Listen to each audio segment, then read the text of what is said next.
Il y a des gens qui ont besoin de silence, moi j'ai besoin d'altitude. Je suis Corentin, ingénieur Alten depuis 5 ans et passionné de skyrunning. Ce que j'adore dans cette discipline, c'est que tu as vraiment deux versions. Tu as la version hivernale, où là on va être sur les skis, donc en ski alpinisme. Tu vas monter la montagne en ski, ensuite tu vas redescendre. Le skyrunning, c'est pour la partie estivale, où là tu vas passer sur des pentes raides, sur des crêtes, en montagne, souvent hors sentier, tu peux aussi passer sur des glaciers. Ce que j'aime beaucoup aussi, c'est qu'au final, alors oui, tu as les défis en compétition, mais en fait, chaque sortie peut être un défi en fonction de ce que tu vas faire. Par exemple, tu as des couloirs qui vont demander des efforts assez spécifiques, et même si tu te prépares pas forcément pour une compète, tu vas devoir te préparer pour descendre un jour ces couloirs-là.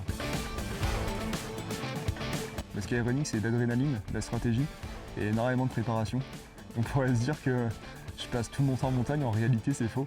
En 2023, quand je fais vice-champion de France, en fait la plus grosse partie de la prépa c'était sur route et piste. J'ai appris à gérer l'adrénaline, le stress, j'ai aussi appris à gérer des groupes, parce qu'en fait on n'est presque jamais seul en montagne. Ma plus grande réussite c'est en 2023, quand je suis qualifié pour la finale de Coupe du Monde, après avoir été deuxième sur le circuit des Skyrunners National Series. Il y a une deuxième réussite aussi, c'est vraiment le fait de répandre autour de moi ce goût du sport, en montrant des images, en montrant des vidéos, ou juste en parlant avec les collègues quand je vais sur site. En fait, j'arrive vraiment à transmettre cette passion pour le sport. Dans mon métier comme en montagne, rien ne s'improvise. Avec Alten et le programme Nos Salariés ont du talent, j'ai pu acheter du matériel et surtout j'ai pu me déplacer sur des compètes qui étaient assez loin, notamment la finale de Coupe du Monde en Italie. Ce programme, c'est vraiment un gros soutien financier et j'ai eu la chance de pouvoir y participer déjà depuis 3 ans. Que ce soit en compétition comme à l'entraînement, je prépare tout.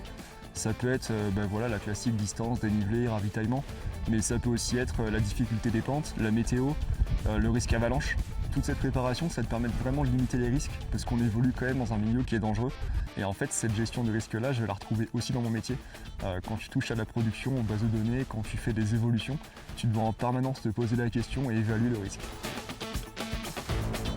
Je travaille déjà pour la saison 2026. Alors je ne serai pas sur les circuits nationaux ou internationaux comme j'ai pu le faire les dernières années. Je vais vraiment viser des compétitions qui me tiennent à cœur, comme la Skyrace, comme la Pedrosa. Et après j'irai me tester sur une manche des World Series dans le Pays Basque espagnol.